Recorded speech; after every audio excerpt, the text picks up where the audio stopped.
Bueno, estamos acá en la Plaza José Martí de la ciudad de Bahía Blanca, frente a la réplica de lo que era la estación Bahía Blanca Noroeste, una de las estaciones que dio lugar y fundó la ciudad de Bahía Blanca, que lamentablemente la perdimos el día 18 de abril del 2022 a causa de un incendio y de la posterior demolición por parte del municipio de la ciudad. Este lugar fue casa y sede del Centro Murga Vía Libre durante 23 años y nos encontramos acá en presencia de Guillermo Tellarini para poder conversar un poco acerca de la historia de los 30 años de los carnavales en la ciudad. Te convocamos en esta oportunidad para poder conversar acerca de que este año, en 2024, se cumplen 30 años de los carnavales en Bahía y queríamos conocer un poco la historia de cómo surge, de cómo se inicia y cómo se desarrolló ese movimiento de carnavales en Bahía. Bueno, muy buenas tardes. Yo estoy ligado a la murga que se llamaba Murga Porteña, Murga Argentina le decimos ahora, que comenzó aquí hace unos 32 años a través de unos talleres, y de la creación de un par de murgas surge la idea de algunas personas, donde está Isabel Trujillo dentro de ese grupo, que era amiga de mi mamá y la cual teníamos una relación afectiva. Se le encarga hacer un corso en la ciudad y ella, sabiendo de este vínculo mío con la murga, me convoca a que le haga una murga para esos corsos con sus chicos. Ella tenía un lugar que se llamaba El Nido, donde le daban la merienda, los hacían estudiar, los ayudaban con las tareas y ayudaba al barrio. Estos chicos también hicieron varias cosas en la ciudad, hicieron un jardín de infantes, una plaza, participaban de todos los actos escolares, oficiales, también observando el cielo y viendo pasar los aviones. Isabel Trujillo les contó la historia del Principito y Saint-Exupéry, y a esa biblioteca le pusieron el Principito, y vino el nieto del Principito en la inauguración y además los ayudó económicamente para esa realización. Dentro de todas las cosas que hacían estos pibes, liderados por Isabel, la amiga de mi mamá, fueron estos corsos en los adoquines del Mercado Victoria. Fue una idea entre el secretario de Cultura, ella, un excomisario y otra gente ligada a ese mercado. Eso nos dio un lugar, porque nosotros trabajábamos la murga, pero en la ciudad no existían los corsos de carnaval. Nos dio el lugar que necesitábamos. Eso continuó durante unos 10 años hasta que después Isabel tiró la toalla y nos pasó la posta a un circuito barrial de murgas en la ciudad, en ese momento con 3 murgas, y esto después se extendió. Hemos sido muchas agrupaciones, muchos barrios, muchos corsos desde aquel momento. ¿Qué significa para vos que los corsos hayan sido pensados, o el festejo de carnaval? Yo veía los flyers que por ahí vos me mostrabas de esos momentos y te hacía especial énfasis en la idea del carnaval infantil.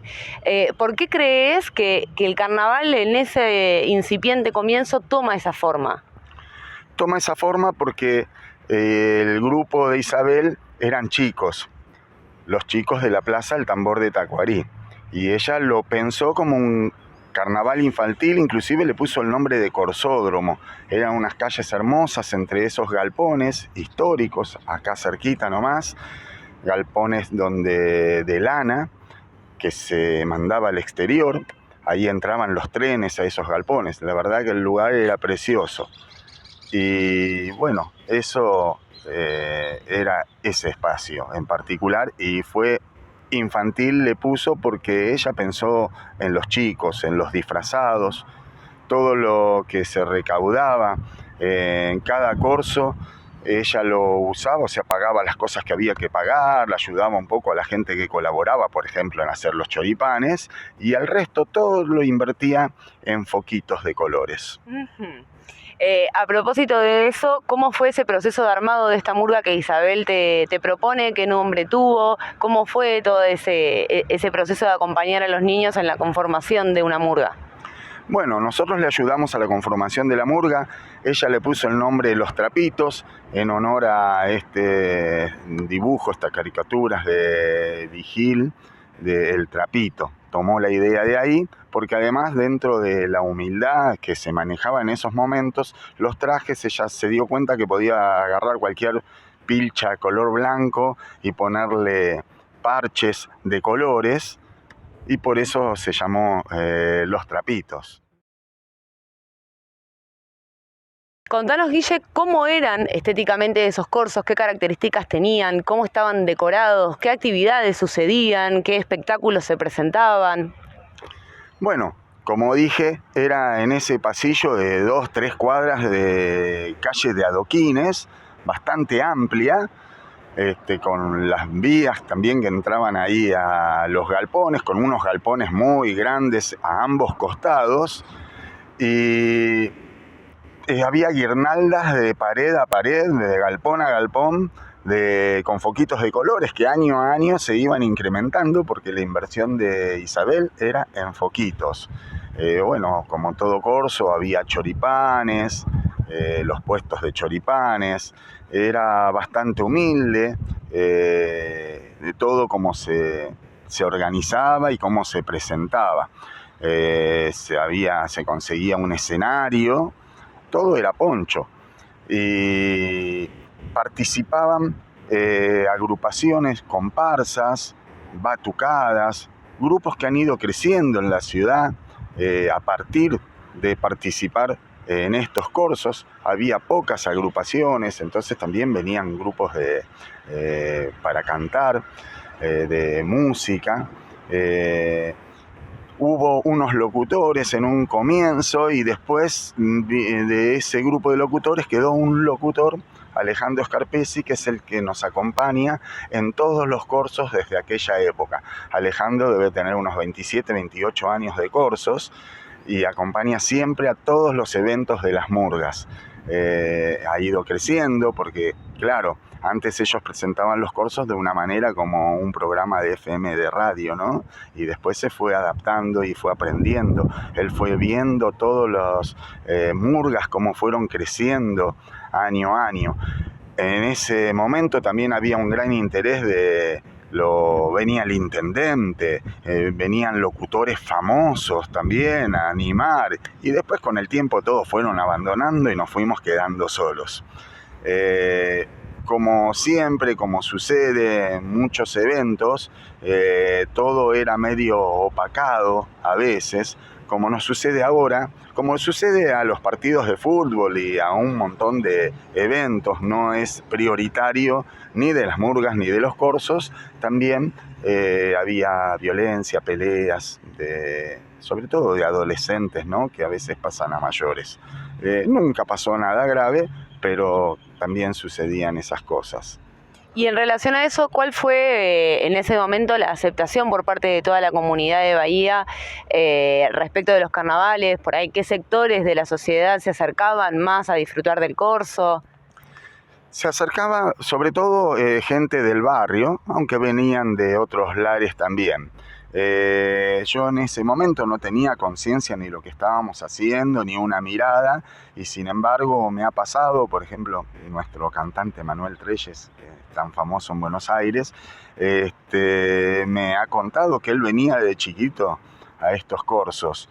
O sea que después pude encontrarme con gente y saber qué bárbaro lo que fue para algunos personajes del barrio que ahora están crecidos y que antes iban y los llevaban a estos corsos. Yo no tomé dimensión en ese momento de eso.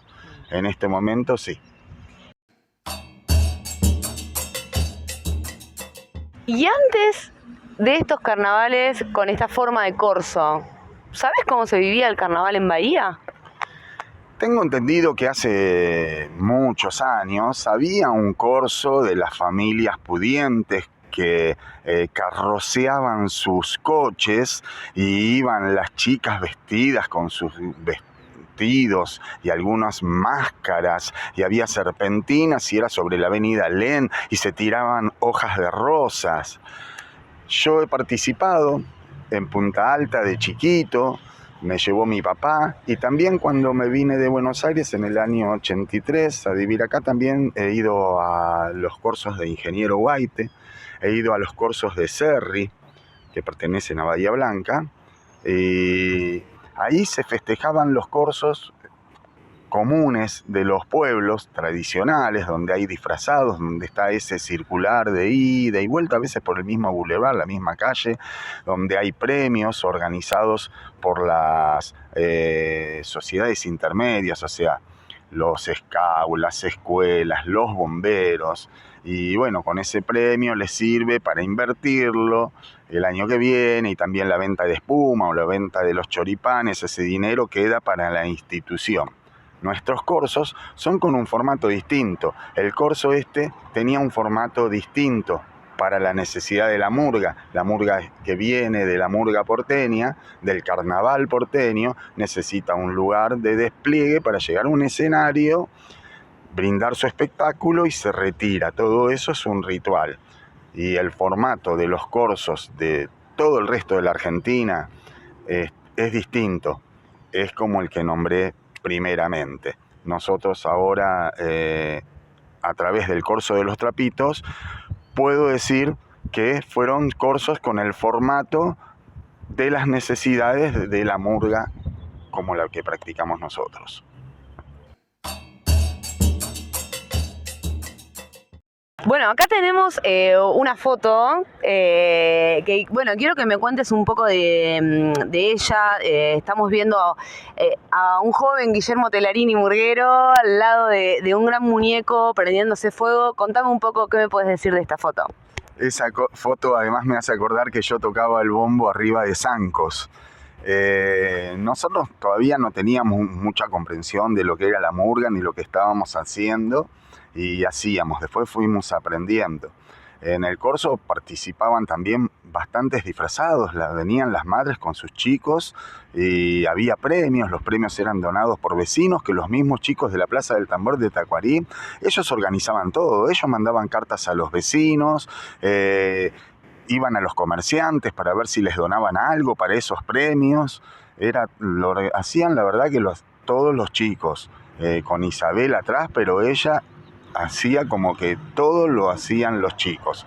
Esa foto que vos tenés es porque el último día, entre las cosas que hacían, era un muñeco, que era el trapito, y se prendía fuego. Se prendía fuego en un ritual maravilloso, porque se estaba prendiendo fuego y nosotros tocábamos los instrumentos y se bailaba alrededor, y todo el fin del corso era bailar alrededor del trapito prendiéndose fuego. Una maravilla. También Isabel hacía la quema de las fiestas de San Juan y San Pedro, donde se tiran cartas con deseos que se van al cielo para que esos deseos se cumplan en otros momentos, ¿no? Quiero contar un poco eso también de las actividades que hacía Isabel.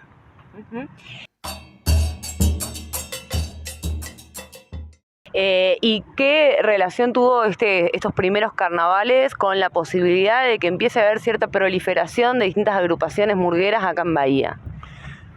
Eso fue maravilloso porque teníamos un lugar donde poder expresarnos. Nosotros, por ejemplo, en las primeras murgas que hubieron, a través de unos talleres que me tocó hacer por la Secretaría de Cultura, en Cerri. Cerri es un pueblo o ciudad hoy en día que tiene una gran historia de carnaval, aún en día, pero del carnaval ese tradicional. Ese formato no tenía mucho que ver con nosotros, pero el formato del corso del Mercado Victoria, del Carnavalódromo Victoria, de los murga, los trapitos de los chicos de la Plaza del Tambor de Tacuarí, sí nos daba esa oportunidad. Como nosotros, una de las cosas difíciles para una murga es llegar a la canción, a esa parte. Bailar, tocar instrumentos quizás es lo más fácil. Entonces nos uníamos, porque las murgas eran bastante infantiles, nos uníamos entre murgas y hacíamos un espectáculo más grande. Después, Vía Libre todavía no había nacido, al principio era la murga Latido Tribal, la primera murga bahiense fueron los Rompevientos, después Latido Tribal y después Vía Libre. y Vía Libre junto a los Piojos Bochincheros y después junto a la Murga Pasión Portuaria, participamos de esos corsos y fuimos creciendo. Nos dio el espacio para juntarnos, para hacer funciones de carnaval y seguir creciendo. También participamos en otros lugares, otros pueblos también nos llamaban y viajábamos, pero particularmente fueron estos corsos nuestro lugar. Sí, y qué importante también esta colaboración o esta hermandad entre distintas murgas. En alguna de estas fotos que veíamos también aparecían 3 estandartes juntos en una función, de 3 murgas diferentes que compartían ese espacio, que compartían la función. Qué importante sostener una murga a la otra para poder hacer crecer el género, para poder difundirlo. ¿Eso cómo crees que ha impactado a lo largo del tiempo en Bahía? El movimiento de murgas en Bahía ha cambiado mucho. Bahía ha tenido 20 murgas y ha sabido tener 3 también. ¿Con qué crees que tiene que ver esos vaivenes de la proliferación o no de las murgas acá en Bahía? Bueno, sí, eso de juntarnos para poder crecer juntos fue maravilloso. La proliferación tiene que ver también, si bien hubo otros trabajos exteriores a mi trabajo, no solo mío, sino de la gente que me acompañó, fue que yo busqué una vía laboral para poderme dedicar a esto a través de talleres, estos que estoy hablando de Subsecretaría de Cultura. Después tuve que renunciar a Cultura para continuar trabajando en la Subsecretaría de Niñez y trabajé en Casas del Niño, donde sostuve durante 22 años a 3 murgas concretas y también en hogares de abrigo, y esos chicos los incorporó nuestra murga, Centro Murga Vía Libre, que han ido creciendo y hoy en día aparecen, como el otro día, una nena de 21 años que la tuve cuando tenía 9 en uno de los hogares o Casas del Niño, y eso generó un semillero, visibilizó la murga. Por eso Bahía Blanca tiene toda esta movida. También de una ida a Buenos Aires, ahí conocí a varios murgueros, ¿no? A Nariz, a Tete, comenzamos con Coco Romero, pero también la participación, el encuentro con Corina y Daniel Pantera Reyes y los Reyes del Movimiento nos hizo crecer. Y empezamos a hacer unos encuentros nacionales donde venían murgas de Buenos Aires y hoy Bahía Blanca se convirtió en un espacio que al comienzo era para aprendizaje de qué se trataba la murga y ahora es un espacio para compartir entre murgas de todo el país. Me fui un poco del tema de los corsos, pero también tiene que ver con esto. Fueron espacios que nos dieron para crecer. Y los corsos fueron creciendo y creciendo a la vez que había más murgas. Las murgas proponían hacer su corso en su barrio. También después vino el corso federal. Y bueno, todos tuvimos la gran oportunidad de participar en calles céntricas o cercanas al centro y fue una etapa maravillosa. Después, bueno, por distintos motivos, sobre todo la pandemia, esto nos hizo ir en la parte más bajita de la ola, que supongo que ahora va a comenzar o está comenzando de nuevo a crecer. Es un ciclo muy importante tener 30 años de corsos en la ciudad. Estuve hablando de los corsos de los trapitos, quizás tampoco no me referí al resto de los corsos que fueron creciendo. Hasta hubo un corso privado. Nosotros siempre pensamos en un corso del lunes y martes de carnaval, organizado más por el gobierno, por alguien que no esté un poco, que nosotros los murgueros tengamos sobre nosotros el peso, ¿no? Pero siempre le prestamos mucha atención al circuito de corsos barriales en los barrios, organizados por las murgas. Y también la ciudad empezó a ver distintos o clubes o sociedades de fomento o barrios, también comenzaron a realizar corsos que también nos nutren. Contame cuál te parece o cuál crees, si es que la hay, la diferencia entre esos corsos de los que venimos hablando de hace 30 años y los que estamos viviendo en este preciso momento, en este febrero, en la ciudad de Bahía. Bueno, creo que ha cambiado muchísimo, sobre todo porque las murgas hemos crecido, hemos aprendido, hemos cambiado nuestra estética, nuestra profesionalidad, nuestras canciones. Por ejemplo, nuestra murga todos los años hace todo un repertorio nuevo de canciones. En ese aspecto hemos crecido muchísimo, también en la visibilización y participación, se han sumado muchísimos barrios. Quizás hay una asignatura pendiente entre aquel corso tradicional de los pueblos, al cual nosotros vamos, porque vamos a los pueblos de la zona y ciudades, y lo que las murgas recuperamos el carnaval, pero nos falta que esos corsos tengan esa impronta de participación popular, de que la gente quiera ir y disfrutarlo de otra manera, como hace muchos años. Yo nací en Gualeguaychú y tengo la experiencia de los corsos de Gualeguaychú. No viví nunca ahí solo un año, ¿no? Pero todos los veranos y fui viendo cómo se fue dando hasta llegar a este corso de las plumas, y continúa el corso aquel que hoy se llama Matecito, que es el corso popular. Esos corsos de participación, nosotros siempre tenemos la intención. Es muy difícil hoy en día por cómo está la sociedad y cómo participa de los eventos. Nosotros siempre buscamos eso, y quizás nuestra manera es a través de hacer una noche de disfraces. En nuestro caso, nuestra murga hace los sábados noche de disfraces, donde todos los de nuestra murga nos disfrazamos e invitamos al público a disfrazarse. Y hay mucha gente del público que también viene, participa disfrazándose. Por supuesto, nos faltan las carrozas, nos faltan todos esos elementos que se trabajan en los otros pueblos donde quizás no tienen murgas, como la nuestra. O empieza a haber, porque en nuestros viajes por los corsos de la Argentina, de los pueblos acá aledaños, vamos viendo que hay murgas humildes con los elementos. Hoy en día cualquier elemento simple es bastante superior al que teníamos en aquella época. Hay más conocimiento, hay internet, antes no existía. Pero bueno, quizás esa sea la asignatura pendiente, y ojalá se pueda llegar a hacer algo que confluya todo esto y la gente empiece a ver un espacio de participación, de felicidad, que no sea solamente de observador en los corsos.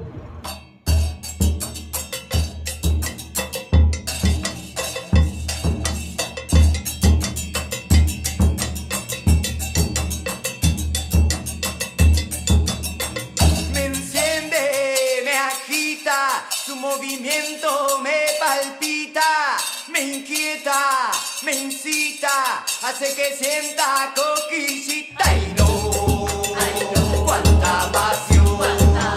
Ya me robó el corazón, este burgón. Me llama, me grita con su sonara.